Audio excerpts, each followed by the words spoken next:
Max. It was really wonderful to hear your work as well. It wasn't in the submission pool, and it's great to hear such a strong voice. So thanks again. Let's see. Up next we have Stephen Balthasar, whose work, I've got to say, just cuts directly to the heart of the matter, and I'm really happy to have such a strong voice up here again. So thanks again, Stephen.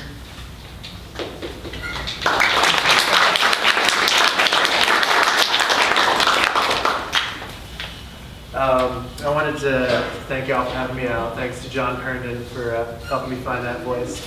And thanks for my mom for starting that slow clap.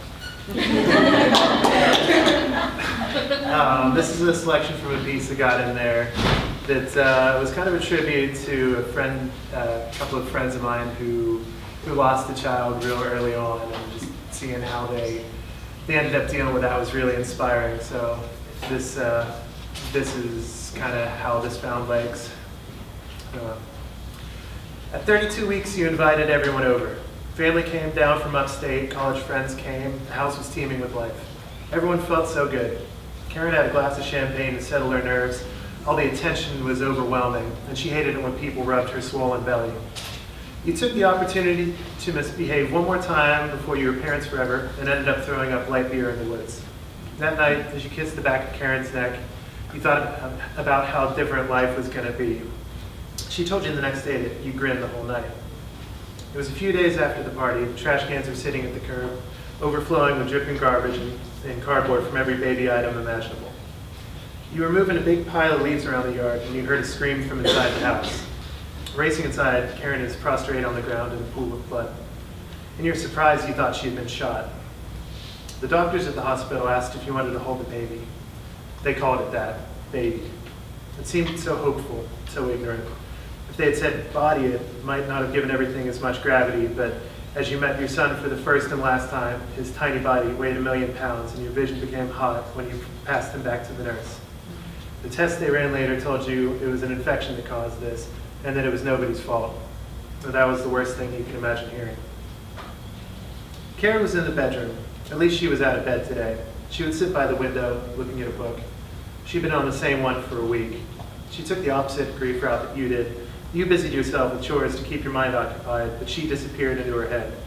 It was like living with two ghosts. The floorboards creak under your feet, and she jumps like a startled cat. Hey babe, it's just me, you say. Oh, can I fix you something? I was gonna make sandwiches.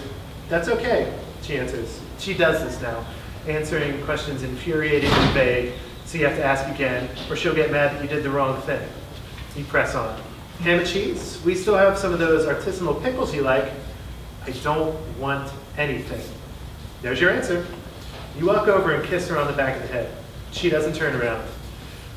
Breathe, don't engage, keep your mouth shut, make 2 sandwiches. In the kitchen, you dip the knife into the mayo. It's 2 weeks past the expiration date. Should be fine. Karen is normally the governor of these sort of things, but the safety of condiments doesn't seem like the talking point that's going to shake her out of this. You sniff the jar. Even good mayo doesn't smell like good mayo. Oh well. In the name of science and discovery, you slather 2 pieces of Wonder Bread on and walk back into the room with 2 sandwiches. I was thinking about going to the farmer's market today and picking up a few things. Do you want to come? You asked her. Sure, she replies. You're surprised. Normally, the only time she goes out is for doctor's appointments. I'll get the coats. It's a nice day for a ride, but there's a frost in the car that the heater won't quell. You take the long way across town, the one that avoids the big box stores. Karen is no idiot. She can sniff out what you're doing. Why you take an album? The frontage is quicker. I like the scenery better this way. Besides, we've got all day. If you feel like wasting gas, I'm pretty sure they aren't going to make any more dinosaurs. Bitch. Stop that. She's right. You turn around and head towards the highway. In the short distance, large warehouses loom like monsters. You, of course, get caught in the traffic light in front of the retail park. The giant baby store sits outside of Karen's window. The one where you spent an afternoon making a list of all the things you'll need for your new lives. The small note card you had brought quickly filled up on both sides, and when you finished checking out, you realized there wasn't enough room in the car for everything, and you both laughed, your hearts as full as the sedan. Today, the car never felt roomier. You know that Karen made you drive this way. She thinks that you don't suffer with the guilt like she does. She wants to rub it in your stupid husband face and pump you full of all the shit that goes through your head until you're just a puddle of anger and fear and questions. You swallow hard. Karen looks over at the noise. You can't meet her eye. She slowly moves her hand over to your knee. She gives a tiny squeeze that you can feel it throughout your whole body. Breakthrough. Dana.